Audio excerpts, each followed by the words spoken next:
एक घने जंगल में एक हाथी रहता था। वह स्वभाव से क्रूर, घनिष्ठ और निर्दयी था। वह जंगल में जाता, इधर उधर घूमता और साथ में पेड़ और शाखाएं तोड़ डालता। जो पक्षी उस पेड़ पर रहते वे उस हाथी से बहुत डरते थे। जब जब हाथी अपनी सूंड से शाखाओं को तोड़ता तो उस पेड़ पर रहने वाले पंछियों के घोंसले टूट जाते। बेचारे पंछी उसका कुछ नहीं कर पाते।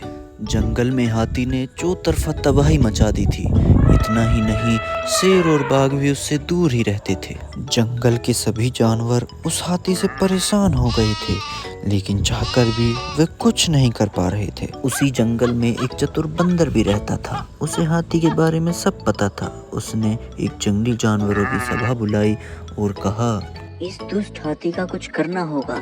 इसने जंगल के सभी जानवरों को परेशान कर रखा है। अब मुझे ही कुछ करना होगा। ऐसा कहकर बंदर वहां से चला जाता है। एक दिन वह बंदर उस हाथी के पास जाता है और उससे कहता है, महाराज, आपसे कुछ जरूरी वार्तालाप करना है, क्योंकि ये हमारे जीने और मरने का सवाल है। तुम कौन हो और यहाँ क्यों आए हो? भाग जाओ यहाँ से। महाराज, तनिक सुन तो लीजिए। मैं जंगल के सभी जानवरों का प्रतिनिधि बनकर आपके पास आया हूँ। हम सभी जानवर चाहते हैं आप हमारे महाराज बन जाओ और इस जंगल पर राज करो। सभी जानवर यही चाहते हैं। कृपया हमारा प्रस्ताव स्वीकार कर लो और अपनी सेवा करने का मौका प्रदान कर दो। हाथी यह सुनकर बहुत खुश हो गया और बड़े गर्व से अपनी सूंड को उठाकर उसने बंदर की तरफ देखा। महाराज, मैं आपको लेने आया हूँ। आप मेरे साथ चलिए। जंगल के बीचों बीच आपका राज्याभिषेक का प्रोग्राम रखा है। चलिए मेरे साथ। यह सुनकर हाथी बहुत खुश हो गया। उसका हमेशा से सपना था कि वह इस जंगल का महाराज बने।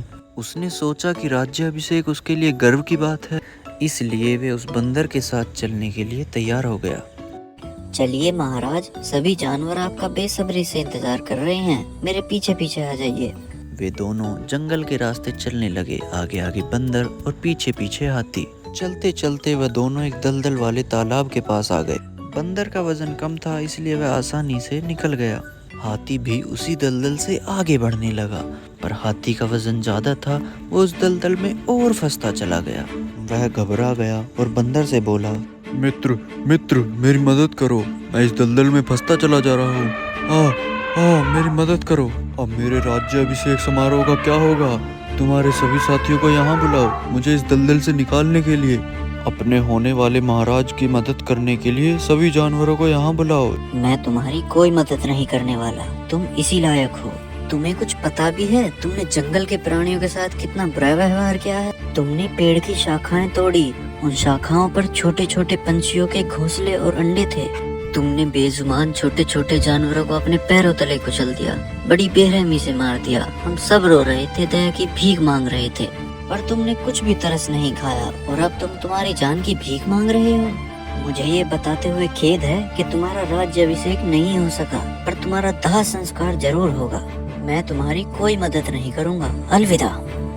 ऐसा कहकर बंदर वहां से चला गया और इधर हाथी धीरे धीरे उस दलदल में फंसता गया और उसकी मौत हो गई।